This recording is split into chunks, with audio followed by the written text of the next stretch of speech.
Pasca Perang Saudara Amerika, kehidupan sosial, budaya, dan ekonomi Amerika berubah secara signifikan. Amerika, yang mulanya adalah negara agraris, berangsur-angsur berubah menjadi negara industri.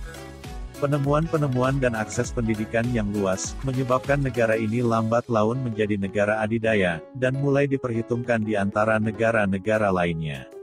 Perkembangan signifikan di wilayah ekonomi dan industri, ternyata mempengaruhi juga kehidupan masyarakat, budaya, seni dan kesusastraan. Urbanisasi, imigran, perubahan desa menjadi kota, industrialisasi dan kesenjangan sosial, merupakan beberapa di antara tema-tema yang sering diulas dalam karya sastra modernisme. Terlebih, setelah Amerika turut andil dalam 2 perang dunia. Masalah keterpurukan akibat ekonomi, dan kekecewaan atas peperangan, berpadu dengan American Dream, menghasilkan individu-individu yang kecewa, tak jelas, dan traumatik. Seperti dalam Three Soldier-nya John Dos Passos, perang tidak melahirkan kemenangan, tapi melahirkan individu-individu yang kecewa karena mahalnya harga yang harus dibayar pasca peperangan. Gelombang kebudayaan modern dunia mengilhami juga para penulis Amerika pada awal-awal abad ke-20. Menurut Franz Penkeren, modern berarti lebih berilmu, lebih cepat, lebih berteknologi, dan lebih bermekanik. Gertrude Stein adalah salah seorang sastrawan modern Amerika yang mengembangkan teknik modernisme dalam penulisan karya sastra. Teknik penulisan Gertrude Stein adalah abstrak dan eksperimental.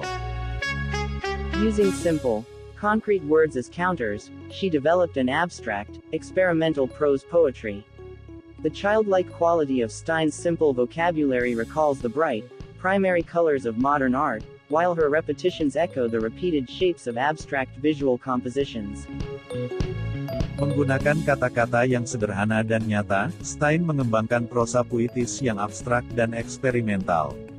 Kualitas kekanak-kanakan dari pemilihan kata yang sederhana yang dilakukan Stein mengingatkan akan warna terang dan primer seni modern, sementara repetisinya menggunakan bentuk-bentuk yang berulang-ulang dari komposisi visual abstrak. Karya sastra modernisme lebih pada eksperimen dalam teknik penulisan. Ciri khas modernisme, ditandai dengan kesengajaan mendobrak tradisi. Termasuk tradisi agama, politik, dan nilai-nilai sosial. Modernisme berarti percaya bahwa dunia adalah apa yang dilihat dan dirasakan. Tidak ada kebenaran mutlak, semuanya serba relatif. Tidak ada hubungan dengan sejarah atau institusi.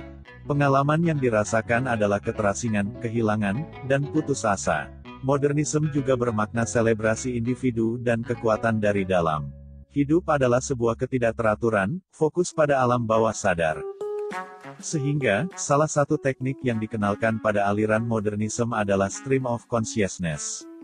Gaya ini adalah sebuah teknik penulisan dalam karya sastra, yang mampu mereproduksi spektrum penuh dan aliran berkesinambungan dari proses mental tokoh, di mana persepsi yang dirasakan tokoh bercampur dengan kesadaran dan alam bawah sadarnya, pikirannya, memorinya, harapan-harapannya, perasaannya, dan hubungan-hubungan yang acak. Kita bisa melihat model penceritaan ini dalam karya-karya seperti To the Lighthouse karya Virginia Woolf, The Sound and the Fury karya William Faulkner, dan lainnya. American Modernism juga merambah wilayah puisi. Salah satu aliran yang muncul dalam puisi modern Amerika adalah puisi eksperimental. Ini adalah aliran kesusastraan yang muncul pada awal tahun 1900-an. Dengan ciri khas penulisan sajak yang tidak lagi tradisional. Mendobrak tradisi, dengan bereksplorasi pada bentuk dan tema. Terinspirasi oleh musik jazz dan lukisan abstrak ekspresionis, para penyair dari golongan ini cenderung bohemian, dan memisahkan diri dari dunianya. Dan juga lantang mengkritik masyarakat Amerika yang bourgeois. Puisi aliran ini berani, asli, dan kadang-kadang mengejutkan. Dalam mencari nilai-nilai kebaruan, tema-tema puisi aliran ini penuh dengan mitos-mitos kuno, legenda, dan masyarakat tradisional. Seperti orang-orang dari Indian Amerika, bentuk-bentuk puisi eksperimental lebih longgar dan lebih spontan, yang muncul begitu saja dari dalam diri penyair, yang dalam bahasa Allen Ginsberg disebut sebagai first thought, best thought. Pikiran yang pertama muncul adalah yang terbaik. Para penyair eksperimental, diantaranya adalah Ezra Pound, T.S. Eliot, yang memasukkan unsur stream of consciousness ke dalam sajak, seperti dalam karyanya yang berjudul Wasteland. Robert Frost, dengan sajak-sajaknya yang terkesan sederhana. William Carlos Williams, dengan sajak imagismenya. Serta E.E. Cummings, dengan kebebasan tata letak dalam penulisan sajak-sajaknya. Sekian penjelasan kali ini.